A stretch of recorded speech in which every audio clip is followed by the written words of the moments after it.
तो दोस्तों, कहानी की शुरुआत में हमको एक आलीशान मकान देखने को मिलता है जिसके अंदर एक बुढ़ा और बुढ़िया रहते हैं और ये दोनों हमेशा अपने आप को जवान करने के लिए कोई ना कोई उपाय ढूंढते रहते हैं। फिर एक दिन इन दोनों को एक बाबा के बारे में पता चलता है जिसके पास हर समस्या का समाधान होता है। तो उसी दिन बुढ़िया इस बाबा के पास आती है और बाबा को अपनी समस्या बताती है। तो बाबा बोलते हैं कि तुम लोग जवान तो हो जाओगे, लेकिन उसके लिए तुमको एक ऐसी परीक्षा का सामना करना पड़ेगा जिसके बारे में तुमने कभी सोचा भी नहीं होगा। तो ये बताती है कि बाबा, हम लोग जवान होने के लिए किसी भी परीक्षा का सामना करने के लिए तैयार हैं, बस आप उपाय बताइए। तो बाबा बोलते हैं तो ठीक है, उसके लिए तुमको एक ऐसे कपल के साथ संभोग करना पड़ेगा जो यंग हो और जिनकी नई नई शादी हुई हो। इससे होगा क्या, जैसे तुम उन लोगों के साथ संभोग करोगी तो उनकी जो जवानी है तुम्हारे अंदर आ जाएगी और वो खुद बुढ़े हो जाएंगे। अब ये बोलती है लेकिन बाबा, ऐसे पति और पत्नी का जोड़ा हमें अपने साथ संभोग करने क्यों देगा। तो बाबा बोलते हैं तुम उसकी टेंशन मत लो, क्योंकि मैं तुमको एक ऐसा तिलस्मी गरम मसाला दूंगा, बस कैसे भी करके तुमको ये तिलस्मी गरम मसाला उनको खिला देना है। उसके बाद उन दोनों को, तुम दोनों में अपने पति और पत्नी नजर आएंगे और तुम इस चीज का फायदा उठा सकती हो। अब उसी दिन इनके घर में एक जवान पति और पत्नी किराए के मकान पर रहने के लिए आते हैं जिनकी हाल ही में नई नई शादी होती है। और वो वर्मा जी से पूछते हैं कि वर्मा जी, हमको एक बात बिल्कुल समझ में नहीं आई, क्योंकि इस लोकेशन के अंदर किसी भी मकान का किराया 10,000 रुपये से कम नहीं है,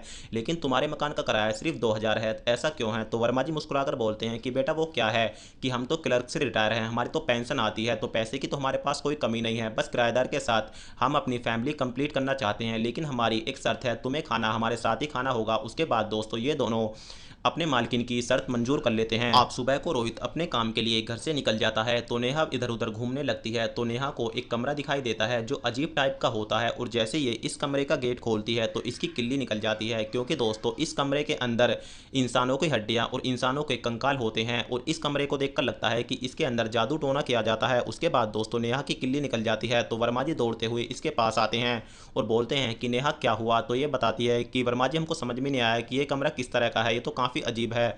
तो वर्मा जी बोलते हैं कि नेहा, बात ऐसी है, आज के बाद इस कमरे के आसपास भटकने की भी कोशिश मत करना, क्योंकि तुम्हारी सेहत के लिए अच्छा नहीं होगा। तो ये बोलती है लेकिन मुझको समझ में नहीं आया कि इस कमरे में आप लोग क्या करते हो। तो ये बताता है कि हर सवाल का जवाब नहीं होता। उसके बाद दोस्तों नेहा तुरंत अपने पति को फ़ोन करती है और इसको बताती है कि हमको यहाँ से निकलना होगा क्योंकि इस घर के अंदर जादू टोना किया जाता है। तो इसका पति बोलता है कि अरे तुम पागल हो गई हो, वो बुढ़े और बुढ़िया इस उम्र में क्या जादू टोना करेंगे, हो सकता है कि वो कमरा उनका पूजा पाठ का कमरा हो। वैसे तुम टेंशन मत लो, मैं घर जल्दी आने की कोशिश करूंगा। अब दोस्तों वर्मा जी नेहा के लिए खीर बनाकर लेकर आते हैं जिसके अंदर बाबा का तिलस्मी गरम मसाला मिला हुआ होता है। अब जैसे ही नेहा इस खीर को खाती है उसके बाद दोस्तों वर्मा के अंदर नेहा को अपना पति नजर आता है और इस तरीके से वर्मा जी नेहा के साथ दोस्तों खूब संभोग करते हैं। और संभोग करने के बाद जैसे ही नेहा होश में आती है तो ये देखती है कि ये बुढ़िया होने लगी है और दोस्तों दूसरी तरफ वर्मा जी जो होते हैं वो जवान होते हुए नजर आते हैं। अब दोस्तों रात को रोहित भी घर पर आ जाता है तो इस घर की मकान मालकिन रोहित को भी वही वाली खीर खिला देती है जिसके अंदर तिलस्मी गरम मसाला मिला हुआ होता है। और जैसे ही रोहित इस खीर को खाता है तो इसको भी मालकिन के अंदर अपनी पत्नी नजर आती है और इसके साथ दोस्तों संभोग करना शुरू कर देता है।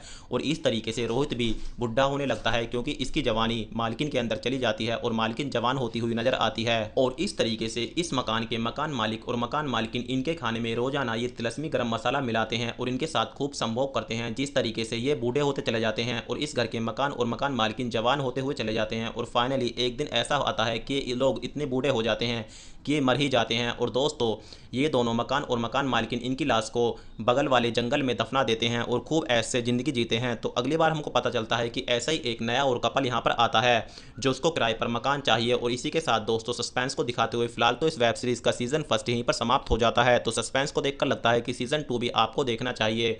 और दोस्तों जैसे इसका सीज़न 2 आता है आपको उसके ऊपर भी एक वीडियो देखने को जरूर मिलेगी। तो उसके लिए जल्दी से हमारे इस चैनल को सब्सक्राइब करके बेल आइकॉन जरूर दबाएं।